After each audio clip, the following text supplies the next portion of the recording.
আজকে তারেক রহমান পর্যন্ত স্বাধীনতা সার্বভৌমত্বের রক্ষার প্রতীক হিসাবে ধানের শীষ ইতিহাসের বাঁকে বাঁকে বারবার দাঁড়িয়েছে। কাজেই এই ধানের শীষ হচ্ছে স্বাধীনতা সার্বভৌমত্ব রক্ষার প্রতীক। এই ধানের শীষ হচ্ছে ধানের শীষের পক্ষে রায়ের মধ্য দিয়ে এই স্বাধীনতা সার্বভৌমত্ব আমাদের রক্ষা করতে হবে। আমার অনেক বন্ধু বলেছে একটি দল প্রতিপক্ষ হিসেবে আজকে দাঁড়িয়েছে জামাতে ইসলামী। এই দলটির ইতিহাস দীর্ঘ পর্যালোচনা করব না, তবে এই দলটি শুধু আমাদের স্বাধীনতা যুদ্ধেই বিরোধিতা করে নাই, বিভিন্ন সময় এরা আওয়ামী লীগের সাথে আঘাত করে বিএনপির বিরুদ্ধে আন্দোলন করেছে, আবার বিএনপির কোণে উঠে এরা চক্রান্তে লিপ্ত হয়েছিল। আজকে এরা এই ফ্যাসিবাদ বিরোধী আন্দোলনের একটি শক্তির ঘাড়ে সাওয়ার হয়েছে। অর্থাৎ এই দলটি একটি পরজীবী দল। এই দলটি নিজস্ব অস্তিত্ব নিয়ে বাংলার স্বাধীনতা সার্বভৌমত্ব রক্ষায় কোন সময় দাঁড়ায়নি।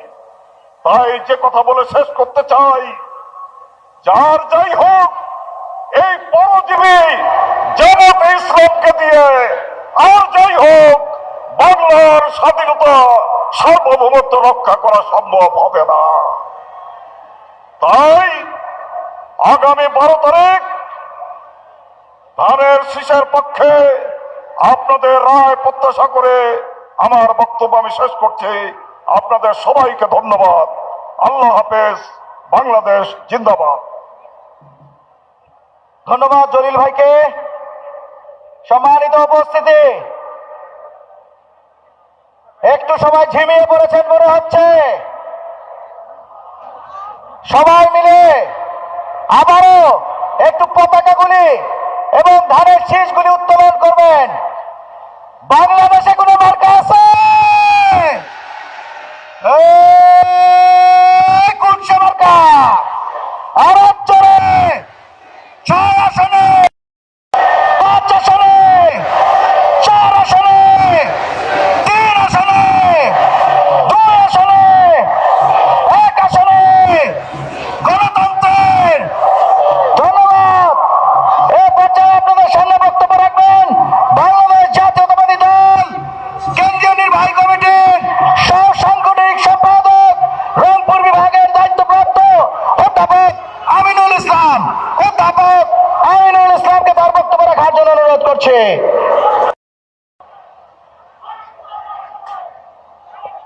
বিসমিল্লাহির রহমানির রহিম। দিনাজপুরের আজ এই ঐতিহাসিক জনসভার সম্মানিত সভাপতি, জেলা বিএনপির সুযোগ্য সভাপতি জনাব অ্যাডভোকেট তোফাজ্জল হোসেন উপস্থিত আছেন, একটু পরে আসবেন। আমরা দীর্ঘ 18 বছর থেকে একটা স্লোগান দিয়ে আসছিলাম সারা বাংলাদেশে, তারেক রহমান বীরের বেশে আসবে ফিরে বাংলাদেশে, ঠিক না?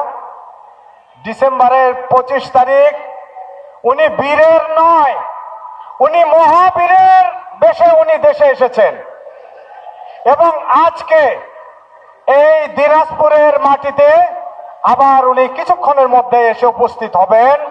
আজকের অনুষ্ঠানের সম্মানিত প্রধান অতিথি আমাদের বাংলাদেশের অভিভাবক, বিএনপির চেয়ারম্যান জনাব তারেক রহমান, এবং উপস্থিত আছেন আপনাদের এই 6 আসনের 4টি উপজেলা পৌর নিয়ে যে 6 আসনে প্রার্থী, যিনি বিএনপির স্থায়ী কমিটির সদস্য এবং একজন প্রখ্যাত চিকিৎসক, একজন বলিষ্ঠ সংগঠক ডাক্তার AZM জাহিদ হোসেন সহ আরো কয়েকজন প্রার্থী আছেন। উপস্থিত সমস্তরের নেতৃবৃন্দ, আসসালামু আলাইকুম ওয়া রাহমাতুল্লাহ। অন্য ধর্মের ভাইদের আদাব এবং শুভেচ্ছা জানাচ্ছি। ভাইয়েরা, আগামী 12 তারিখ আমাদের কাঙ্ক্ষিত নির্বাচন এসেছে। এই নির্বাচনে মানুষ ধানের শীষের পক্ষে কেন অবস্থান নেবেন ভোটাররা? মাত্র তিনটি কারণ যদি আমরা জানি। যেমন প্রথমত একটা ফ্যামিলি কার্ড। এই ফ্যামিলি কার্ড সম্পর্কে আজকে থেকে 3 বছর আগে আমাদের নেতা জনাব তারেক রহমান 31 দফা দিয়েছেন এবং তখনই এই ফ্যামিলি কার্ডের কথা বলেছেন। বাংলাদেশের প্রত্যেক পরিবারে একটি করে কার্ড ইস্যু হবে, যেই কার্ডটি হচ্ছে ফ্যামিলি কার্ড, এবং ওই কার্ডটি ইস্যু করা হবে আমাদের মা কিংবা বোনের নামে, ওই পরিবারের গৃহকর্ত্রীর নামে। এতে করে জনাব তারেক রহমান এটাই প্রমাণ করেছেন যে আমাদের ধর্মেও আছে যে মার জাতিকে সর্বোচ্চ সম্মানের আসনে আমরা রাখতে হবে, এটা আমাদের ধর্মেও আছেন। জনাব তারেক রহমান সেই কাজটি করেছেন, আমাদের মা এবং বোনের নামে এই কাজটি করেছেন যে ফ্যামিলি কার্ড হবে তার নামে। এইটাতে আমি হাজার হাজার মহিলাদের কাছে, আমাদের মা বোনের কাছে যখন গিয়েছি সেই দফা নিয়ে, তখন মা বোনদের বলেছি আপনারা কি খুশি? ওনারা বলেছেন আমরা সবাই খুশি এবং জনাব তারেক রহমানের জন্য আমরা অন্তর থেকে দোয়া করব, ঠিক কিনা মা বোনেরা? এবং এতে করে আমরা যারা পুরুষ আছি তারাও খুশি, আমরা আনন্দিত এবং গর্বিত। আমাদের নেতা জনাব তারেক রহমান মার জাতিকে সর্বোচ্চ সম্মানের আসনে উনি বসিয়েছেন ভাইরা। দ্বিতীয়ত হচ্ছে কৃষক কার্ড। এই যে কৃষক কার্ড দিয়ে কৃষকের কষ্ট করে যে ফসল ফলাবেন, সে ফসলের সময় বীজ পাওয়া যায় না, সার পাওয়া যায় না, এইগুলো যদি সময় মতো আমাদের রাষ্ট্রের অভিভাবক বলেছেন জনাব তারেক রহমান, এইগুলো নিশ্চিত করার জন্য এই কৃষক কার্ডটি ইস্যু করা হবে প্রত্যেক কৃষককে। এবং তার যে ফসল, সেই ফসলের আপনারা এখন বাজারে যান, ফসল কেটে যে ধানের মূল্য সরকারি গোডাউনে কিংবা অন্য জায়গায় 1200 টাকা সেই ফসল বিক্রি করছে, সেই ধান বিক্রি করছে আমরা 5 থেকে 600 টাকা করে। সুতরাং আমাদের যখন এই কৃষক কার্ডের মাধ্যমে আপনাদের ফসল আপনারা বিক্রি করবেন, তখন আপনারা ন্যায্য মূল্য পাবেন। সেই মূল্য 1100 হোক বা 1200 হোক, সেই কার্ডের মাধ্যমে আপনার ফসল আপনারা বিক্রি করতে পারবেন। এরপর আমাদের চিকিৎসা, এই যে চিকিৎসা ব্যবস্থার জন্য উনি যে ব্যবস্থা নেওয়ার কথা বলেছেন, প্রত্যেক জায়গাতে উনি স্বাস্থ্য কেন্দ্র করবেন, হাজার হাজার নয় লক্ষাধিক স্বাস্থ্যকর্মী নিয়োগ করবেন এবং স্বাস্থ্য কার্ডের মাধ্যমে সবার চিকিৎসা সেবা নিশ্চিত করবেন এবং আমাদের ছেলেপেলেদের পড়াশোনার জন্য আধুনিক যে ব্যবস্থা, সেই ব্যবস্থাগুলো করবেন এবং আনন্দ সহকারে যাতে শিক্ষার্থীরা শিক্ষা গ্রহণ করতে পারে, তাদের ওই স্কুলে আপনার মধ্যাহ্নভোজ একটা খাবারের ব্যবস্থা করবেন। এই কয়েকটি কথা যদি আমরা চিন্তা করি, আমাদের জীবনে আর তেমন কিছু বেশি প্রয়োজন নাই। সুতরাং আপনারা এই কথাগুলো মানুষের ভোটারের কাছে কাছে আমাদের নেতা কর্মীরা শুধু পৌঁছে দেবেন এবং ইনশাআল্লাহ আগামী 12 তারিখ ধানের শীষ, এই জাহিদ ভাই তো বটেই, 6টি আসনের প্রত্যেকটি আসনে ধানের শীষের প্রার্থী বিপুল ভোটে বিজয়ী হবে, এই দৃঢ় আশা ব্যক্ত করে আমি আমার কথা শেষ করছি। সবাইকে ধন্যবাদ। খোদা হাফেজ। বাংলাদেশ জিন্দাবাদ। ধন্যবাদ অধ্যাপক আমিনুল ইসলামকে। এই পর্যায়ে আপনাদের সামনে বক্তব্য রাখবেন বাংলাদেশ জাতীয়তাবাদী দল নবাবগঞ্জ উপজেলা বিএনপির উপদেষ্টা মন্ডলীর সদস্য জনাব মকবুলুর রহমান গোরকি। জনাব মকবুলুর রহমান গোরকি, সাবেক উপজেলা চেয়ারম্যান জনাব মকবুলুর রহমান গোরকি, সাবেক সাংগঠনিক সম্পাদক দিনাজপুর। আচ্ছা, এটা আমার জন্য উচ্চতা ঠিক আছে? ঠিক আছে। বিসমিল্লাহির রহমানির রহিম। বন্ধুবর সভাপতি দুলাল ভাই, মঞ্চে উপবিষ্ট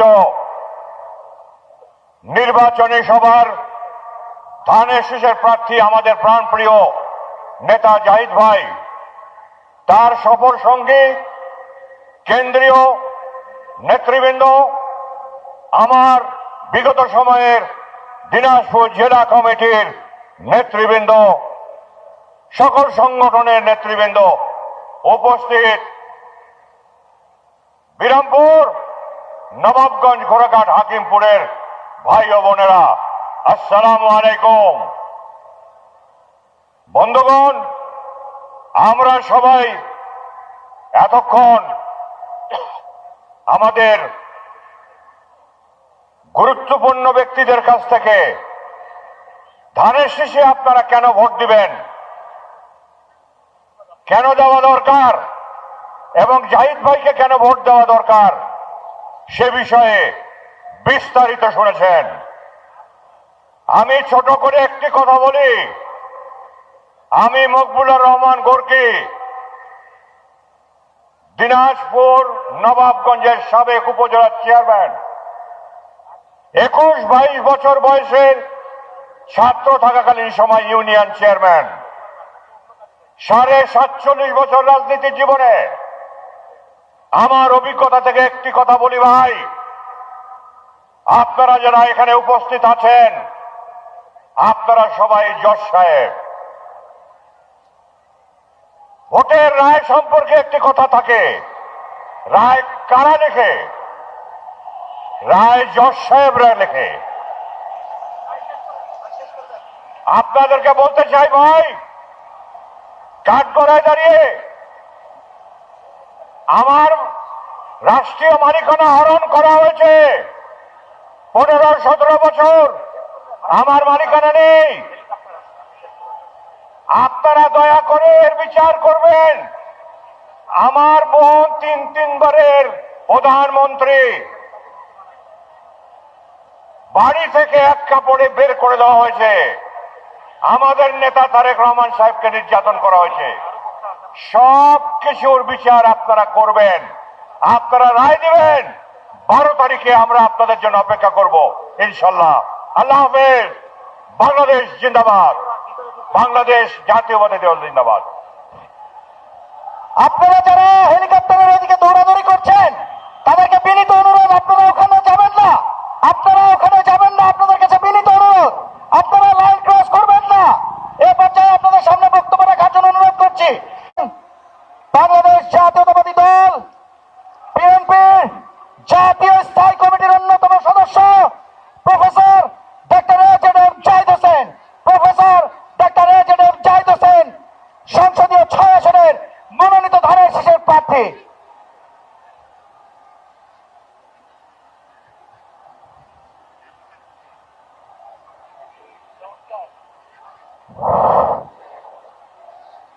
বিসমিল্লাহির রহমানির রহিম। বাংলাদেশ জাতীয়তাবাদী দলের দিনাজপুর জেলা শাখা কর্তৃক আয়োজিত আজকের এই নির্বাচনী জনসভায় উপস্থিত বাংলাদেশ জাতীয়তাবাদী দলের সম্মানিত চেয়ারম্যান, গণতন্ত্র, মানুষের অধিকার আদায়ের নেতা, আগামীর বাংলাদেশ গড়ার স্বপ্ন দেখিয়ে বাংলাদেশের মানুষকে যিনি উজ্জীবিত করেছেন, ঐক্যবদ্ধ করেছেন, জনাব তারেক রহমান। আজকের এই সমাবেশের সম্মানিত সভাপতি এবং দিনাজপুরের চিরির বন্দর খানসামা থেকে ধানের শীষ নিয়ে প্রতিদ্বন্দ্বিতাকারী আখতারুজ্জামান মিয়া, দিনাজপুর সদর থেকে বারবার নির্বাচিত মেয়র সৈয়দ জাহাঙ্গীর এবং ফুলবাড়ি পার্বতীপুর থেকে ব্যারিস্টার এ.কে.এম কামরুজ্জামান সহ বাংলাদেশ জাতীয়তাবাদী দলের দিনাজপুর জেলা শাখা এবং 22টি ইউনিটের সম্মানিত নেতৃবৃন্দ, অঙ্গ সহযোগী সংগঠন সমূহের, জেলা উপজেলা পৌরসভা সমূহের নেতা কর্মীগণ এবং সেই সাথে এই অঞ্চলের উৎসুক জনতা যারা দীর্ঘদিন ধরে অপেক্ষা করছিলেন আজকের এই দিনটির জন্য, অর্থাৎ আমাদের প্রাণপ্রিয় নেতা জনাব তারেক রহমানকে বরণ করে নেওয়ার জন্য। আজকে আপনাদেরকে সশ্রদ্ধ সালাম জানাই, অভিনন্দন জানাই, কৃতজ্ঞতা জানাই। আমার মা বোন সহ এই উপস্থিত এই জনসমুদ্রকে আপনাদের ব্যাপক উপস্থিতির মাধ্যমে আদিবাসী সহ সনাতন ধর্ম সহ সকল ধর্ম বর্ণের মানুষ সকল রাজনৈতিক মতাদর্শের ঊর্ধ্বে উঠে আজকে এখানে ঐক্যবদ্ধ হয়েছেন বিরামপুর কলেজ মাঠে শুধুমাত্র জনাব তারেক রহমানের গুরুত্বপূর্ণ বক্তব্য শোনা এবং সেই সাথে ওনাকে অভিবাদন জানানোর জন্য।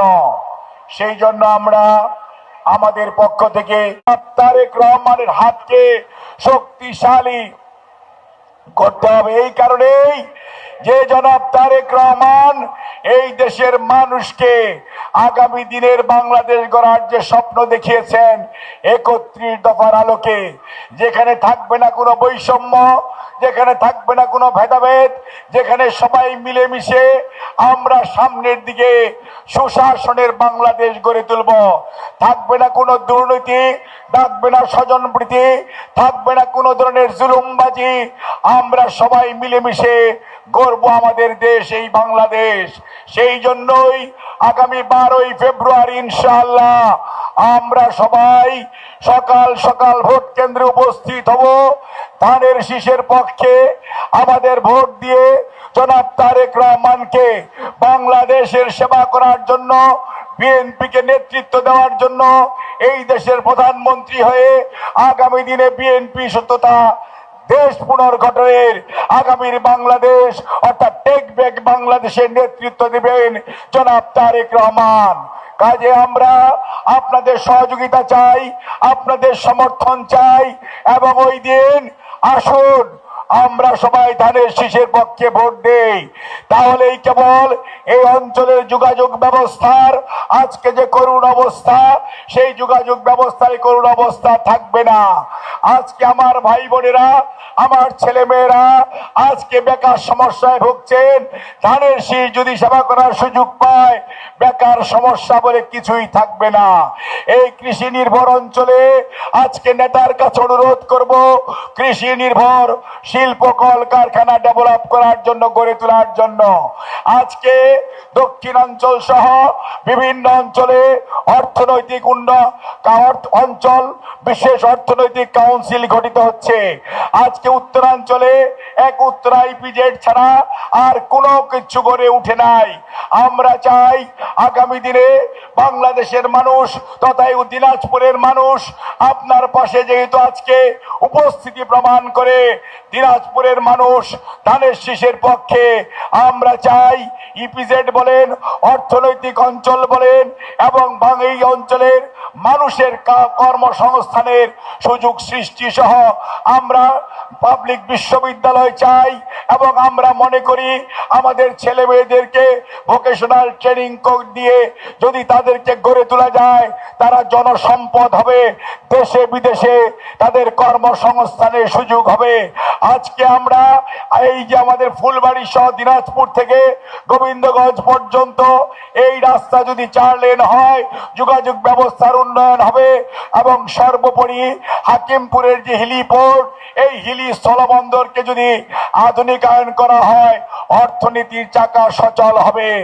আর এইখানে আপনার সেই রামসাগর বলেন, আর আপনার আমাদের রামসাগর বলেন, সীতারকোট বলেন, সোনা মসজিদ বলেন, আশুরার বিল বলেন, এই সমস্ত অঞ্চলকে যদি আমরা গড়ে তুলতে পারি, তাহলে সত্যিকার অর্থে পর্যটনের অপার সুযোগ সৃষ্টি হবে, মানুষের অর্থনৈতিক মুক্তি আসবে। অন্যদিকে করতোয়া বলেন, ছোট যমুনা বলেন, আত্রাই বলেন, প্রত্যেকটি নদী তার শাখা প্রশাখা যদি খনন পুনর্খনন করা যায়, তাহলে কেবল এখানে কৃষির বিপ্লব ঘটবে এবং সারফেস ওয়াটার ইউজ করলে আগামী দিনে এই অঞ্চল মরুভূমি হওয়ার হাত থেকে রক্ষা পাবে। সম্মানিত উপস্থিতি, আজকে মনে রাখতে হবে এই দেশের মানুষ, এই অঞ্চলের মানুষ প্রশাসনিকভাবে অনেক পিছিয়ে আছে। কাজেই আজকে আমাদের মনে রাখতে হবে ঘোড়াঘাট থেকে দিনাজপুরের দূরত্ব 100 কিলোমিটার। আইন শৃঙ্খলা রক্ষা করা নিদারুণ কঠিন এবং সর্বোপরি এটি একটি সীমান্তবর্তী এলাকা হওয়ার কারণে মাদকের প্রাদুর্ভাব অনেক বেশি। সেই জন্যই এই অঞ্চলকে আঞ্চলিকভাবেই হোক আর প্রশাসনিকভাবেই হোক বিকেন্দ্রীকরণ করার প্রয়োজনীয়তা রয়েছে।